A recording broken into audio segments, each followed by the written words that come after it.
Hi നമസ്കാരം.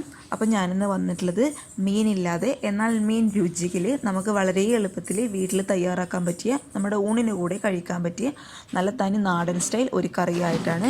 വളരെ എളുപ്പമാണ് കേട്ടോ റെഡിയാക്കാനായിട്ട്. നമുക്ക് തിരക്കുള്ള സമയങ്ങളിലൊക്കെ പെട്ടെന്ന് റെഡിയാക്കാൻ പറ്റിയിട്ടുള്ള ഒരു കറിയാണിത്. മീനിൻ്റെ ആവശ്യമില്ല, പക്ഷേ എന്നാൽ മീൻ രുചിയിൽ തന്നെ നമുക്ക് മീൻ കറിയുടെ ആ ഒരു ടേസ്റ്റിൽ തന്നെ നമുക്കിത് റെഡിയാക്കി എടുക്കാനായിട്ട് പറ്റും. അപ്പോൾ നമുക്ക് പെട്ടെന്ന് തന്നെ ഈ കറി എങ്ങനെ റെഡിയാക്കാൻ നോക്കാം. അതിൻ്റെ ചാനലിൻ്റെ വീഡിയോസൊക്കെ ആദ്യമായിട്ട് കാണുന്നവരാണെങ്കിൽ ഇഷ്ടപ്പെടുകയാണെങ്കിൽ സബ്സ്ക്രൈബ് ചെയ്യാൻ മറക്കരുത് കേട്ടോ. അപ്പോൾ നമുക്ക് പെട്ടെന്ന് തന്നെ ഈ മീനില്ലാത്ത മീൻ കറി എങ്ങനെ റെഡിയാക്കും നോക്കാം. നമ്മുടെ ഈ ഈസി കറി റെഡിയാക്കാനായിട്ട് നമുക്ക് ആദ്യം വേണ്ടത് തക്കാളിയാണ്.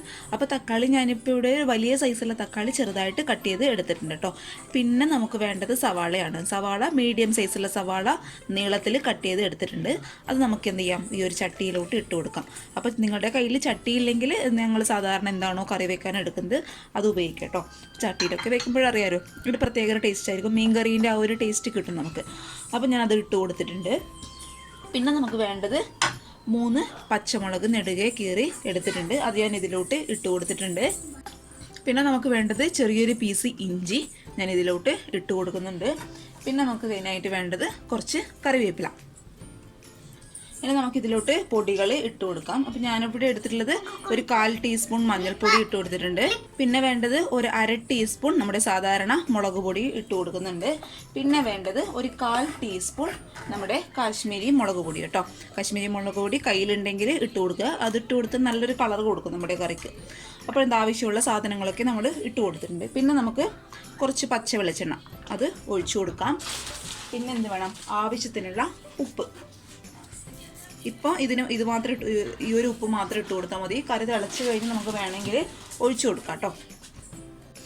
ഇനി നമുക്കിത് കൈ വെച്ച് തന്നെ നന്നായിട്ടൊന്ന് കുഴച്ച് ഇതേണ്ട ഇങ്ങനെ ആക്കി എടുക്കണം. അപ്പോഴേക്കും നമ്മുടെ തക്കാളിയിലെ ആ ഒരു നീരും പിന്നെ നമ്മുടെ സവാളയുടെ ആ ഒരു ടേസ്റ്റൊക്കെ നന്നായിട്ട് ഇറങ്ങി വരും കേട്ടോ. അതിനാണ് ഇങ്ങനെ ചെയ്യുന്നത്. കൈ ചെറിയൊരു നീറ്റലുണ്ടാവും, കുഴപ്പമില്ല. നിങ്ങൾ നന്നായിട്ടൊന്ന് കഴുകിയാൽ മതി കേട്ടോ കൈ. അപ്പോൾ നന്നായിട്ട് ഇതങ്ങ് പേസ്റ്റ് പോലെ ആക്കിയെടുക്കുക കൈ വെച്ച് തന്നെ കേട്ടോ. സ്പൂണോട് ചെയ്യുമ്പോൾ ആ ഒരു ടേസ്റ്റ് കിട്ടില്ല, അതുകൊണ്ടാണ് ഇങ്ങനെ ചെയ്യുന്നത് കേട്ടോ. ഇത് ഞാൻ കൈ വെച്ച് നന്നായിട്ട് ഇത് മിക്സ് ചെയ്തിട്ടുണ്ട്. ഇനി നമ്മൾ കയ്യിൽ കുറച്ച് വെള്ളം ഒഴിച്ച് നമ്മുടെ നാടൻ രീതിയിൽ കേട്ടോ ആവശ്യത്തിനുള്ള വെള്ളം നമുക്ക് ഇത് ഒഴിച്ചു കൊടുക്കാം. ഇതിലോട്ട് സാധാരണ വെള്ളമാണ്, തണുത്ത വെള്ളം കേട്ടോ. ഇനി നമുക്ക് സ്റ്റൗ ഓൺ ചെയ്ത് അടച്ച് വെച്ച് നന്നായിട്ട് ഇതൊന്ന് തിളപ്പിക്കാം. നമ്മുടെ തക്കാളിയും അതുപോലെ സവാളയൊക്കെ നന്നായിട്ട് വെന്ത് കിട്ടണം. എന്നിട്ട് വേണം നമുക്ക് ഇതിലോട്ട് തേങ്ങ ചേർത്ത് കൊടുക്കാനായിട്ട് കേട്ടോ. അപ്പോൾ ഇത് നന്നായിട്ട് ആദ്യം ഒന്ന് വേവട്ടെ. തക്കാളിയൊക്കെ നന്നായിട്ട് വേവുന്ന സമയം കൊണ്ട് നമുക്കിതിനാവശ്യമായിട്ടുള്ള തേങ്ങ ഒന്ന് അരച്ചെടുക്കാം. അതിനായിട്ട് ഞാനിപ്പോൾ ഇവിടെ ഒരു 1/2 കപ്പ് തേങ്ങ ഒരു മിക്സിയുടെ ജാറിലോട്ട് ഇട്ട് കൊടുത്തിട്ടുണ്ട്. പിന്നെ അതിലോട്ട് ആവശ്യമായിട്ടുള്ള ഒരു 1/2 ടീസ്പൂൺ നമ്മുടെ സാധാരണ മുളക് പൊടി, 1/4 ടീസ്പൂൺ മഞ്ഞൾപ്പൊടി കേട്ടോ. ഒരുപാടൊന്നും വേണ്ട, കാരണം നമ്മൾ ഓൾറെഡി തക്കാളി വേവിക്കുമ്പോൾ പൊടികൾ ഇട്ട് കൊടുത്തിട്ടുണ്ട്. അപ്പോൾ ഈ ഒരു അളവിൽ മാത്രം പൊടികൾ എടുത്താൽ മതി. ഇനി നമുക്കിത് വെള്ളം ചേർത്ത് നന്നായിട്ട് നല്ല ഫൈൻ പേസ്റ്റായിട്ടൊന്ന് അരച്ചെടുക്കാം. നമ്മൾ വേവിക്കാൻ വെച്ച തക്കാളിയൊക്കെ നന്നായിട്ട് വെന്ത് പേസ്റ്റ് പോലെ ആയിട്ടുണ്ട് കേട്ടോ. ഈ ഒരു പരുവാവണേ. നന്നായിട്ടൊന്ന് സ്പൂണോട് കൂടി ഒന്നിങ്ങനെ ആക്കി കൊടുത്ത് നന്നായിട്ടങ്ങ് പേസ്റ്റ് പോലെ ആയിക്കോളും.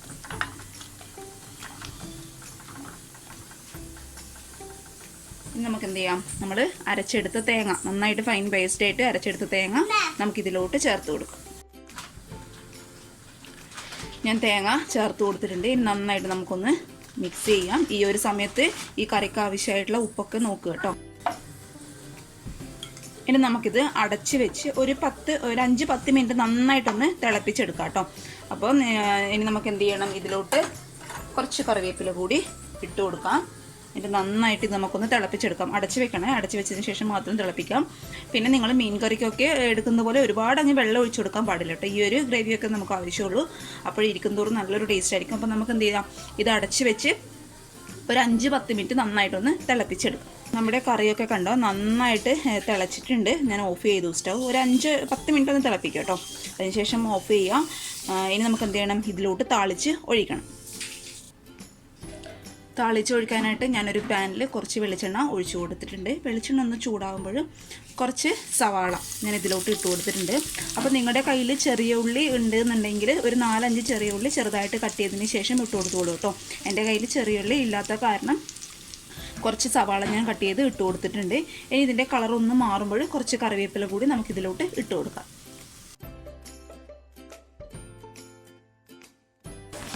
നമുക്കിനി ഈ താളിച്ചത് ഇതിലോട്ട് ഒഴിച്ചു കൊടുക്കാം കേട്ടോ, കറിയിലോട്ട്. ഇപ്പോഴാണ് കറക്റ്റ് ആ ഒരു ടേസ്റ്റൊക്കെ വരുന്നത് കേട്ടോ.